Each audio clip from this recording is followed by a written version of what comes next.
కర్ణాటకలో ముఖ్యమంత్రి మార్పు పంచాయతీ ఇంకా తెగలేదు. సీఎం పోస్టు కోసం ఉప ముఖ్యమంత్రి డీకే శివకుమార్ ఇప్పటికే ప్రయత్నాలు కొనసాగిస్తున్నారు. తాజాగా ఒక సదస్సులో ఇదే అంశంపై ఆయన మాట్లాడారు. ఆశ అనేది లేకపోతే జీవితమే లేదంటూ పరోక్షంగా ముఖ్యమంత్రి పదవిని ఉద్దేశించి ఆయన వ్యాఖ్యానించారు. అయితే కాంగ్రెస్ హైకమాండ్ ఆదేశాలకు తాను కట్టుబడి ఉంటానని ఆయన కుండబద్దలు కొట్టారు.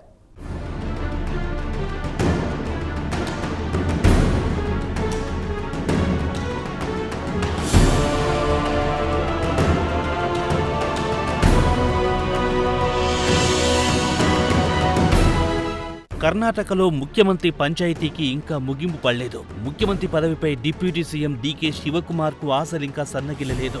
నయానో భయానో ముఖ్యమంత్రి పదవికి అధిష్టానం దగ్గర తన పేరును ఓకే చేయించుకోవడానికి డీకే శివకుమార్ ప్రయత్నాలు చేస్తూనే ఉన్నారు.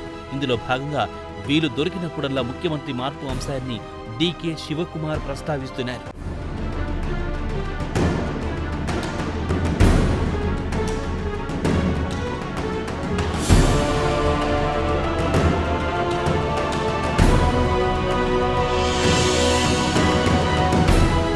తాజాగా డీకే శివకుమార్ ఒక సదస్సులో పాల్గొన్నారు. ఈ సందర్భంగా ఒక మీడియా మిత్రుడు అడిగిన ప్రశ్నకు ఆయన ఆసక్తికరమైన సమాధానం చెప్పారు. అసలు ఆశ అనేది లేకపోతే జీవితమే లేదని డీకే శివకుమార్ వ్యాఖ్యానించారు. అంటే తనకి ఇప్పటికీ ముఖ్యమంత్రి పదవిపై ఆశ చావలేదని డీకే శివకుమార్ పరోక్షంగా సంకేతాలిచ్చారు. అయితే కాంగ్రెస్ హైకమాండ్ నిర్ణయానికి తాను ఎల్లవేళలా కట్టుబడి ఉంటారని డీకే శివకుమార్ స్పష్టం చేశారు. కాంగ్రెస్ పార్టీకి తాను క్రమశిక్షణ గల కార్యకర్తనని ఆయన పేర్కొన్నారు. హైకమాండ్ ఆదేశాలను తాను జవదాటలేదని డీకే శివకుమార్ కుండబద్దలు కొట్టారు. అధిష్టానం ఆదేశాలే తనకు శిరోధార్యమని కర్ణాటక ఉప ముఖ్యమంత్రి డీకే శివకుమార్ తెగేసి చెప్పారు.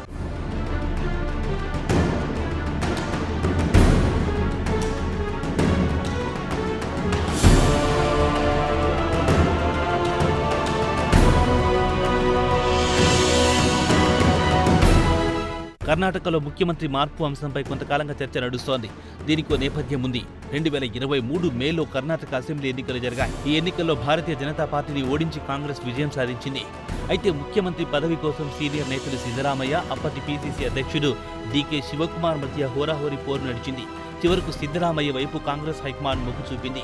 బడుగు బలహీన వర్గాల్లో ఉన్న మంచి పేరే సిద్ధరామయ్యను ముఖ్యమంత్రిగా ఎంపిక చేయడానికి కారణమైంది. ఇది తాను 2.5 సంవత్సరాల తర్వాత ముఖ్యమంత్రి పదవి నుంచి వైదొలుగుతానని అప్పట్లోనే సిద్ధరామయ్య హామీ ఇచ్చారు. దీంతో ముఖ్యమంత్రి పదవి రాకపోవడంతో డీకే శివకుమార్ తీవ్ర ఆశాభంగానికి గురయ్యారు. ఈ నేపథ్యంలో ఉప ముఖ్యమంత్రి పదవితోనే డీకే శివకుమార్ సర్దుకుపోవాల్సి వచ్చింది.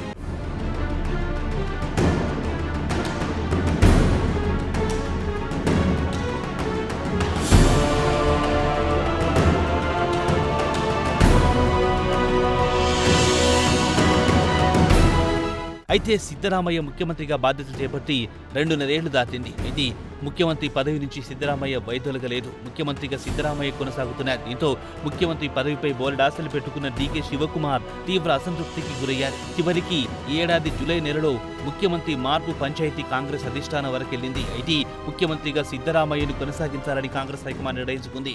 డీకే శివకుమార్ పై ఈడీ కేసులున్న నేపథ్యంలో ముఖ్యమంత్రిగా సిద్ధరామయ్యని కొనసాగించాలని కాంగ్రెస్ హైకమాండ్ నిర్ణయం తీసుకున్నట్టు బెంగళూరు రాజకీయ వర్గాల సమాచారం.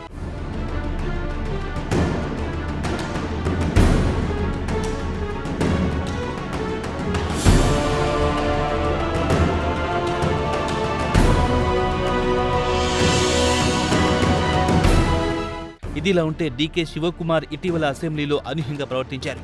బీజేపీకి సైద్ధాంతిక పునాది అయిన ఆర్ఎస్ఎస్ తో తనకున్న అనుబంధాన్ని డీకే శివకుమార్ గుర్తు చేసుకున్నారు. అంతేకాదు ఆర్ఎస్ఎస్ గీతమైన నమస్తే సదా వత్సలేను సభలో ఆయన ఆలపించారు. సహజంగా కాంగ్రెస్, ఆర్ఎస్ఎస్ రెండు విరుద్ధ భావజాలాలకు చెందినవి.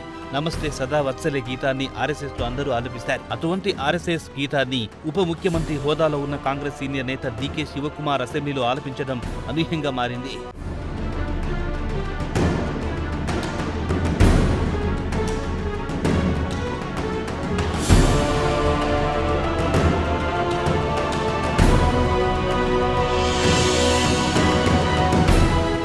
ఇటీవల స్వాతంత్ర్య దినోత్సవ వేడుకల్లో ఆర్ఎస్ఎస్ పై ప్రధాని నరేంద్ర మోదీ ప్రశంసల జల్లు కురిపించారు. ప్రపంచంలోనే అతిపెద్ద స్వచ్ఛంద సంస్థ అంటూ ఆర్ఎస్ఎస్ కు ప్రధాని నరేంద్ర మోదీ కితాబిచ్చారు.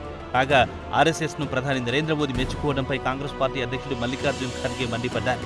ఈ నేపథ్యంలో ఆర్ఎస్ఎస్ గీతాన్ని ఆలపించి కాంగ్రెస్ అధిష్టానాన్ని హెచ్చరించాలని డీకే శివకుమార్ భావిస్తున్నారా అనే అనుమానాలు కూడా వస్తున్నాయి.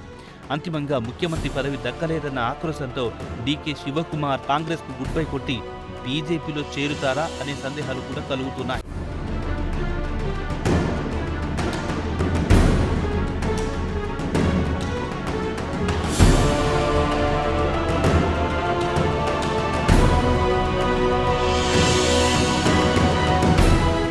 ఏదేమైనా కర్ణాటక పవర్ పాలిటిక్స్ కాంగ్రెస్ పార్టీకి తలనొప్పిగా మారాయి.